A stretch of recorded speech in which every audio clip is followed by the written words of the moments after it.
Good afternoon, everybody. Thanks for joining the Franchise Empire weekly newsletter. My name is Mark Magerman. I'm one of the brokers of our wonderful Franchise Empire company. Our trusty founder and leader, Tark Johnson, who usually joins me on these calls, could not make it today. So I'm ably assisted by our superstar, Rahman, who's going to be not showing his wonderful face on the screen, but he'll be in the background kind of helping me guide through our presentation for you today. So as you know, each week we kind of in 5 minutes or less, Rahman, if you could show the agenda on the screen, that would be awesome.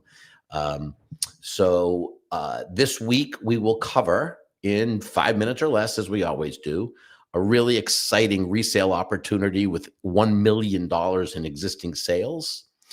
We'll, as we always look at some large, very popular franchise brands, we're going to dive into the IHOP, International House of Pancakes brand, chat about that for a little while. Again, as we always talk about tremendous case studies of our wonderful candidates who come through Franchise Empire and end up as very satisfied franchise owners, we'll talk about Michael and Joann Fenner, their story and their wonderful example of stick-to-itiveness. We'll also kind of just touch base on some of Tarek's podcasts, and this one will be on the number one mistake franchisees make and how much money UPS stores actually make in 2025. We'll get to that near the end. As always, here's a quick disclaimer that we need to show up on the screen for you folks. And also, if you're live and you are interested or have a question or a comment, please use your texting or use your note-taking or whatever it's going to be to send us a message so we can answer it. Otherwise, we will just get started. So without further ado, we will be looking at another resale today. So our featured resale today, and again, resales, each week we are updated with all of our wonderful franchisor partners. So if you're interested in looking at what we may have available in our resale portfolio, please log on to www.franchiseempire.com/resales, and that will register you to get into our program and get you started on that path. So again, these resales that we share with you are very confidential, so we only give you the information that the brand has shared. In this case, the brand and the location are maintaining confidentiality, which I guess I understand from the perspective of people listening. You're not really sure what to do with that. But again, if you go to the website, franchiseempire.com/resales, and mention that you were interested in learning about the brand we're discussing today, we're happy to get that information out to you. So this brand, if you guys are regular listeners to our podcast, you know we love home services, and many of our candidates ultimately become home service franchisees. This is in the home service business. The asking price is $415,000, which is a very attractive resale price because it's not that much more than what a new territory may go for in the area. And they are claiming their 2024 gross sales of $1.04 million. And again, these are non-verified numbers, and these are just the numbers as presented to us by the brand. So obviously, any opportunity to go into this brand, this resale more deeply will require, obviously, the due diligence on the part of the candidate looking into that. So what do we jump to when we see a brand like this? Actually, Rahman, if you could just scroll back up to where the numbers were, that would be fantastic. So a couple of top lines. Obviously, home service businesses. When we hear home services, we jump right away to needs versus want. Very recession-resistant businesses, things people have to fix in their homes versus something that they may want, like a brand new car or something like that may not be recession-resistant.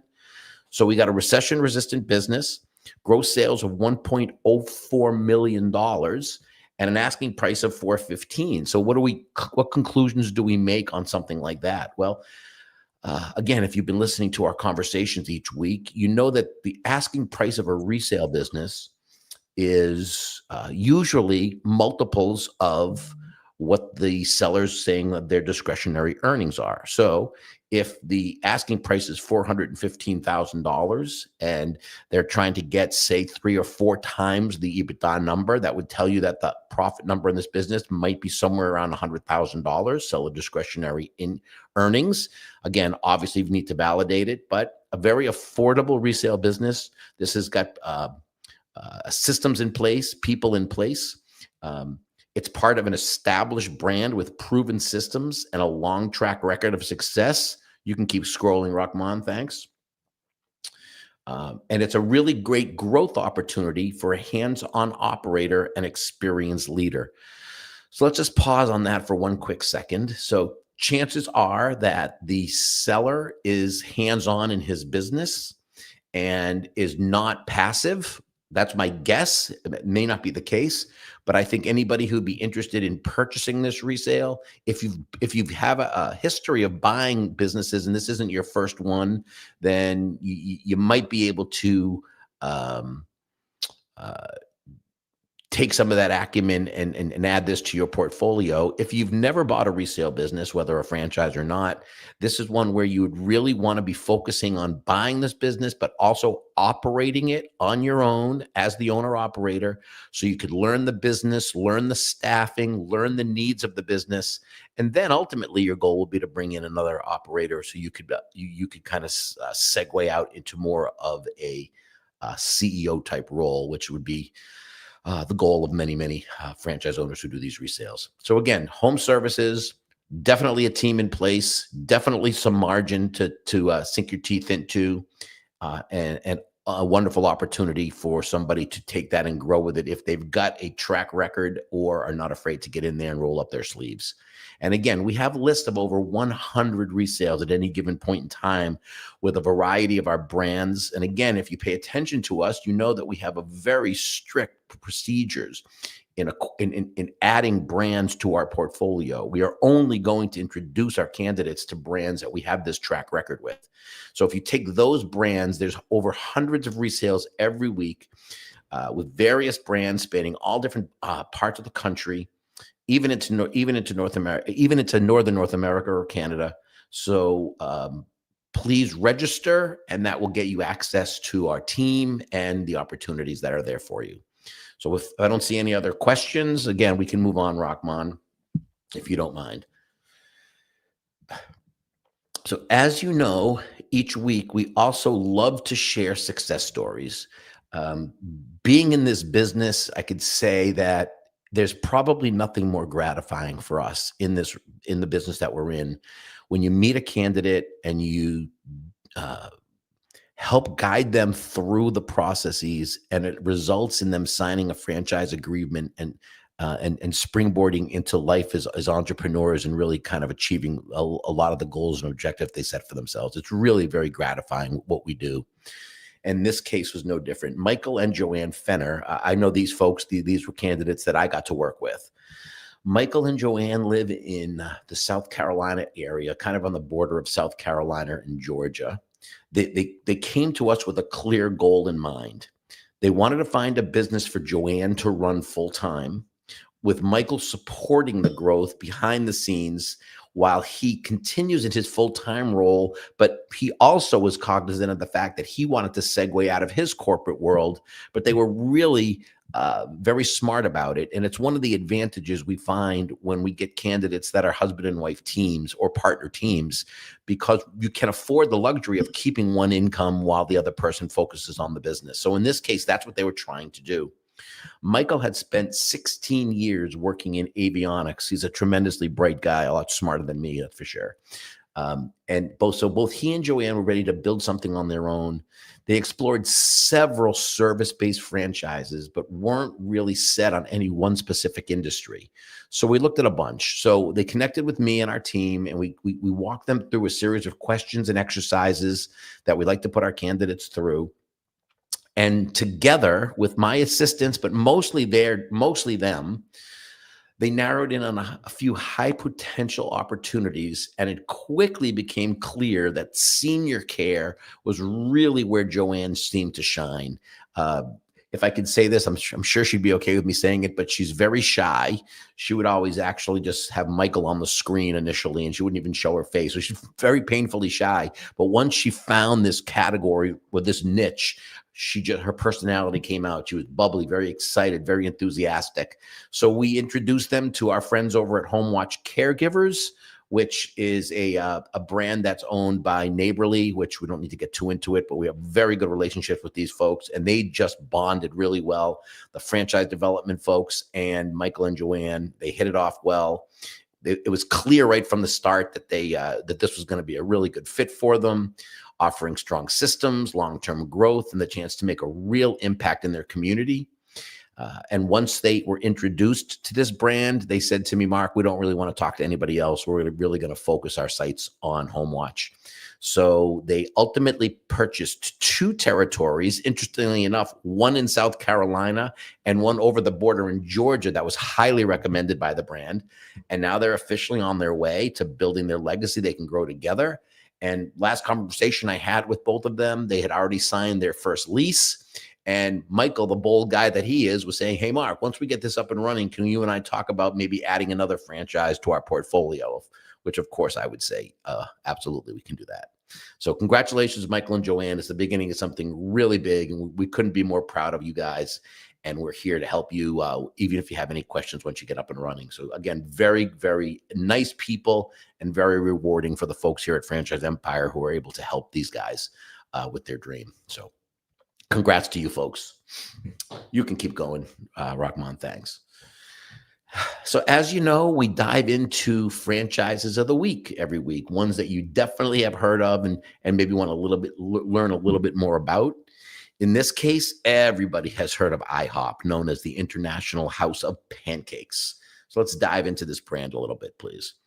In 1958, brothers Al and Jerry Lapin, along with their investors, Al and Trudy Kalis, opened a small breakfast restaurant in Toluca Lake, California, called the International House of Pancakes.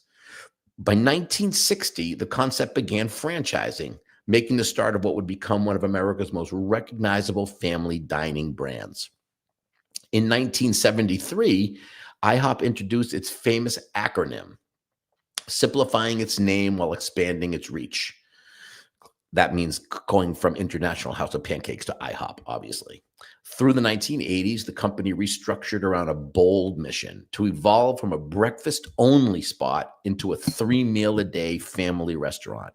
That strategy obviously worked. They became the go-to neighborhood diner for pancakes in the morning, burgers at lunch, and comfort food at night. So fast forward to 2018, when IHOP pulled up one of the most talked about marketing stunts in fast casual history by temporarily rebranding as IHOB or IHOB, the International House of Burgers.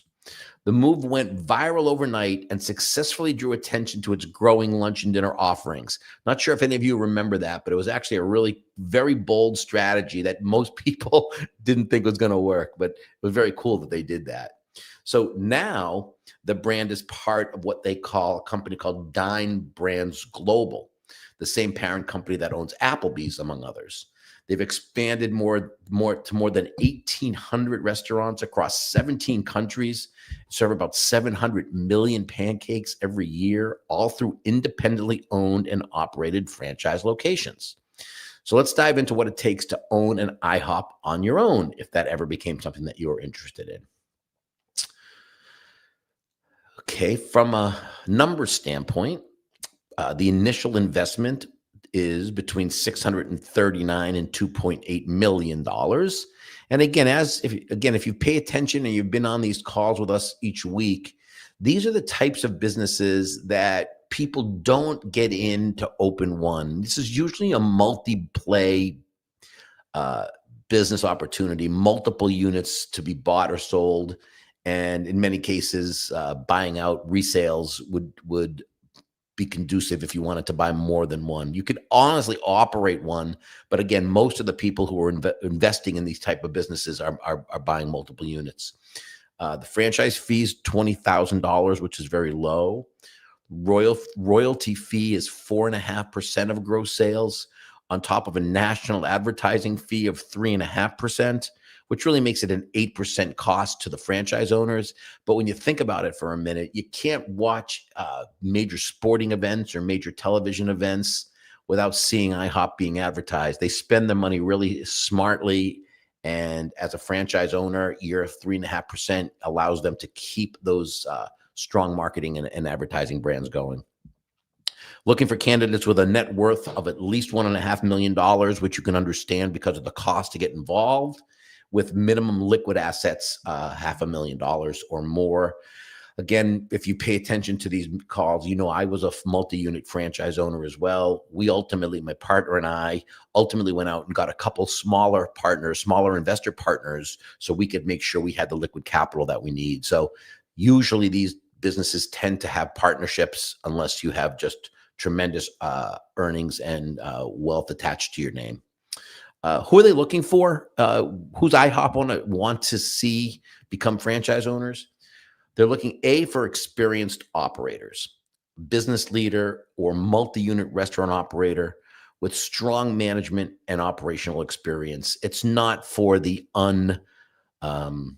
experienced business owner to get involved with a brand as complex as food. They're looking for a brand builder, so someone who understands the value of accessible pricing, family dining, and community engagement.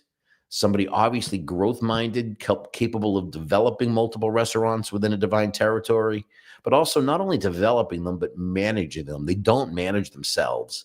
And that's where the experience that the operator would have would come in really handy. Somebody that's a strategic leader, skilled in real estate selection. I'll tell you what, we weren't, but we made sure we hired somebody that was. So real estate selection is really critical. Team development, marketing, and customer experience, all very important traits to have for the owner. And a community seeker, values being a visible local presence and fostering family-oriented environments. So if this strikes you as a nice example of who you are and you've got the financial means to afford looking into this type of IHOP concept and you've always wanted to own a restaurant, well, here you go. Let's scroll down and look at a little bit of the financial data. As you know, we don't want to spend too much time on it. This is all part of the item 19 in the FDD. They're available to all interested franchise candidates if you get that far. But I'll just take a couple of numbers out of here. This is obviously the FDD that would have just come out early in 2025. So it's a reflection on sales through the 2024 calendar year. A couple things of interest here. If you notice, the amount of restaurants that were reporting went down, which when you get the brand of this many restaurants, closures are not that abnormal. And sometimes you close a couple to help the other stores around them do better because it's maybe a little bit oversaturated. I don't know the specific reason, but that's not abnormal. And if you look at the annual average gross sales, again, I'm focusing on the top line here, the freestanding line. I mean, there are some inline ones and end cap ones, obviously, but the sales were relatively the same, $2,085,000 in 23 and $2,072,000 in 24, so relatively flat. Number and percentage of units that exceeded the average gross sales, you can see that, again, relatively flat, maybe a little better 2023 than 2024. Median sales roughly flat. You can see the highs and you can see the lows. So again, it's my quick snapshot on this is it doesn't appear that the chain as a whole is growing, but it also shows that it's maintaining really high sales of $2 million. So again, I don't really think IHOP's going anywhere too soon. I think it's about a valid brand. And if you had any other questions and you wanted to ask them here, please do. If not, and if you want to see if there's any territory availability maybe in your area, www.franchiseempire.com/check territory is where you would find that information. Again, a couple highlight benefits to the franchise owner for International House of Pancakes. It's an established global brand with over 65 years of trust, brand equity, and cultural recognition, backed by Dine Brands Global. Their marketing strategy over the years has now evolved where they're a 3-menu revenue model. strong breakfast dominance with growing lunch and dinner segments supported by national marketing. Again, many places that focus just on breakfast, just do breakfast and lunch. So by adding that third revenue stream, it's really an advantage for them. Comprehensive franchise support. They provide training, site selection guidance, design assistance, ongoing operations consulting, multiple format options, freestanding, inline, and end caps. Obviously, if you're going to build a freestanding, the investment might be a little bit higher than if it was an inline or end cap in a strip mall.